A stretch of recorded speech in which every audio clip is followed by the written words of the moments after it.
الحمد لله نحمده ونستعينه ونستغفره ونؤمن به ونتوكل عليه ونعوذ بالله من شرور أنفسنا ومن سيئات أعمالنا من يهده الله فلا مضل له ومن يضلله فلا هادي له ونشهد أن لا إله إلا الله وحده لا شريك له ونشهد أن سيدنا ونبينا ومولانا محمدا عبده ورسوله أما بعد قال النبي صلى الله عليه وسلم طلب كسب الحلال فريضة بعد الفريضة وقال في موضع آخر التاجر الصدوق الأمين مع النبيين والصديقين والشهداء والصالحين۔ محترم حضرات، رزق حلال کو طلب کرنا دین کے اولین فرائض کے بعد دوسرے درجے کا فریضہ ہے۔ یعنی دین کے اولین فرائض تو وہ ہیں جو ارکان اسلام کہلاتے ہیں اور جن کے بارے میں ہر مسلمان جانتا ہے کہ یہ چیزیں دین میں فرض ہیں، مثلا نماز پڑھنا، زکوٰۃ ادا کرنا، روزہ رکھنا، حج کرنا وغیرہ، یہ سب دین کے اولین فرائض ہیں۔ حضور اقدس صلی اللہ علیہ وسلم فرماتے ہیں کہ ان دینی فرائض کے بعد دوسرے درجے کا فریضہ رزق حلال کو طلب کرنا اور رزق حلال کو حاصل کرنے کی کوشش کرنا ہے۔ اس حدیث سے پہلی بات تو یہ معلوم ہوئی کہ ہم اور آپ رزق حلال کی طلب میں جو کچھ کارروائی کرتے ہیں، چاہے وہ تجارت ہوں، چاہے وہ کاشتکاری ہوں، چاہے وہ ملازمت ہوں، چاہے وہ مزدوری ہوں، یہ سب کام دین سے خارج نہیں ہیں، بلکہ یہ سب بھی دین کا حصہ ہیں، اور نہ صرف یہ کہ یہ کام جائز اور مباح ہیں بلکہ ان کو فریضہ قرار دیا گیا ہے، اور نماز روزے کے فرائض کے بعد اس کو بھی دوسرے درجے کا فریضہ قرار دیا گیا ہے۔ لہذا اگر کوئی شخص یہ کام نہ کریں اور اس کے حلال کی طلب نہ کریں بلکہ ہاتھ پر ہاتھ رکھ کر گھر میں بیٹھ جائیں تو وہ شخص فریضے کے ترک کرنے کا گنہگار ہوگا، اس لیے اس نے ایک فرض اور واجب کام کو چھوڑ رکھا ہے، کیونکہ شریعت کا مطالبہ یہ ہے کہ انسان سست اور بیکار ہو کر نہ بیٹھ جائے اور کسی دوسرے کا دست نگر نہ بنے، اللہ تعالیٰ کے سوا دوسرے کے سامنے ہاتھ نہ پھیلائے، اور ان چیزوں سے بچنے کا راستہ حضور اقدس صلی اللہ علیہ وسلم نے یہ ارشاد فرمایا کہ آدمی اپنی وسعت اور کوشش کے مطابق رزق حلال طلب کرتا رہے تاکہ کسی دوسرے کے سامنے ہاتھ پھیلانے کی نوبت نہ آئے۔ دیکھیے، جتنے انبیاء علیہ السلام اس دنیا میں تشریف لائے، ہر ایک سے اللہ تعالیٰ نے کسب حلال کا کام ضرور کرایا، اور حلال رزق کے حصول کے لیے ہر نبی نے جد و جہد کی۔ کوئی نبی مزدوری کرتے تھے، کوئی نبی بڑھئی کا کام کرتے تھے، کوئی نبی بکریاں چرایا کرتے تھے۔ خود حضور اقدس صلی اللہ علیہ وسلم نے مکہ مکرمہ کے پہاڑوں پر اجرت پر بکریاں چرائیں۔ مزدوری آپ صلی اللہ علیہ وسلم نے کی، تجارت آپ نے کی، چنانچہ تجارت کے سلسلے میں آپ نے شام کے 2 سفر کیے، جس میں آپ صلی اللہ علیہ وسلم حضرت خدیجہ الکبریٰ رضی اللہ تعالیٰ عنہ کا سامان تجارت لے کر شام تشریف لے گئے۔ زراعت آپ نے کی، مدینہ طیبہ سے کچھ فاصلے پر مقام جرف تھا، وہاں پر آپ نے زراعت کا کام کیا۔ لہذا کسب حلال کے جتنے طریقے ہیں ان سب میں آپ صلی اللہ علیہ وسلم کا حصہ ہے اور آپ کی سنت موجود ہے۔ اگر کوئی شخص ملازمت کر رہا ہے، تجارت کر رہا ہے، تو یہ نیت کر لیں کہ میں حضور اقدس صلی اللہ علیہ وسلم کی اتباع میں تجارت کر رہا ہوں۔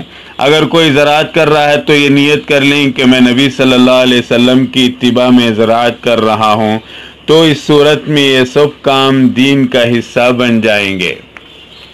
دوسری بات یہ ہے کہ رزق طلب کرنا فریضہ اس وقت ہے جب طلب حلال کی ہوں۔ روٹی، کپڑا اور پیسہ بذات خود مقصود نہیں ہے۔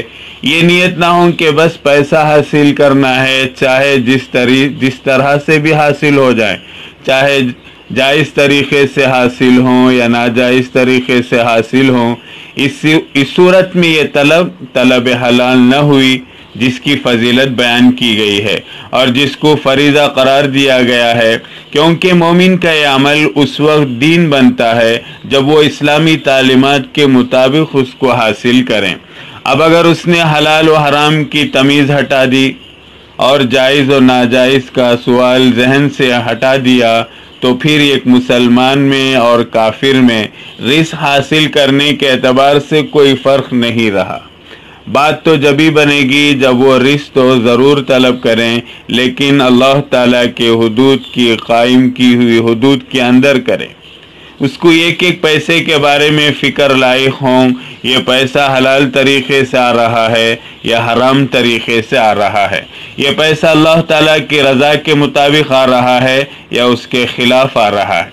अगर वो अल्लाह ताला की रज़ा के ख़िलाफ़ आ रहा है तो उसको जहन्नम का अंगारा समझकर छोड़ दें।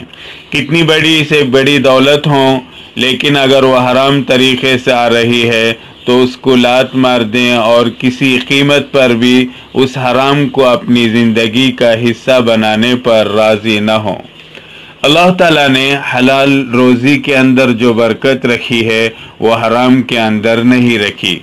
हराम की बहुत बड़ी रकम से वो फ़ायदा हासिल नहीं होता जो हलाल की थोड़ी सी रकम में हासिल हो जाता है। हुज़ूर अक़दस सल्लल्लाहु अलैहि वसल्लम हर वज़ू के बाद ये दुआ फरमाया करते थे, अल्लाहुम्मा ग़फ़िर ली ज़म्बी व वस्सिअ ली फ़ी दारी व बारिक ली फ़ी रिज़्क़ी। ए अल्लाह, मेरे गुनाह की मग़फ़िरत फरमा और मेरे घर में वसाअत फरमा और मेरे रिज़्क़ में बरकत अता फरमा। आजकल लोग बरकत की कदर और कीमत को नहीं जानते, बल्कि रुपये पैसे की गिनती को जानते हैं। ये देखकर खुश होते हैं कि हमारा बैंक बैलेंस बहुत ज़्यादा हो गया, रुपये की गिनती बहुत ज़्यादा हो गई, लेकिन इस रुपये से क्या फ़ायदा हासिल हुआ, इन रुपयों से कितनी राहत मिली, कितना सुकून हासिल हुआ, इसका हिसाब नहीं करते। लाखों का बैंक बैलेंस है लेकिन सुकून मुयस्सर नहीं, राहत मुयस्सर नहीं। बताइए वो लाखों का बैंक बैलेंस किस काम का। और अगर पैसे थोड़े हैं लेकिन अल्लाह ताला ने राहत और सुकून अता फरमाया हुआ है तो ये दर हकीकत बरकत है। और ये बरकत वो चीज़ है जो बाज़ार से ख़रीद कर नहीं लाई जा सकती, लाखों और करोड़ों खर्च करके भी हासिल नहीं की जा सकती, बल्कि ये सिर्फ अल्लाह ताला की देन और उसकी अता है। अल्लाह ताला जिसको अता फरमा दें उसी को ये बरकत नसीब होती है, दूसरे को नसीब नहीं होती। और ये बरकत हलाल रिज़्क़ में होती है, हराम माल के अंदर ये बरकत नहीं होती।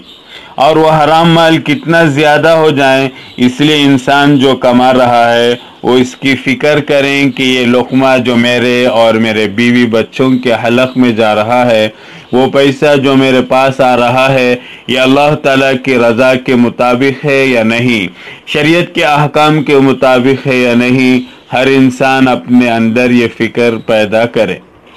फिर बाज़ हराम माल वो हैं जिनका इल्म सबको है, मसलन सब जानते हैं कि सूद हराम है, रिश्वत लेना हराम है वगैरह, लेकिन हमारी ज़िंदगी में इनके अलावा भी बहुत सी आमदनियाँ इस तरह दाखिल हो गई कि हमें उनके बारे में एहसास भी नहीं है कि ये आमदनियाँ हराम हैं।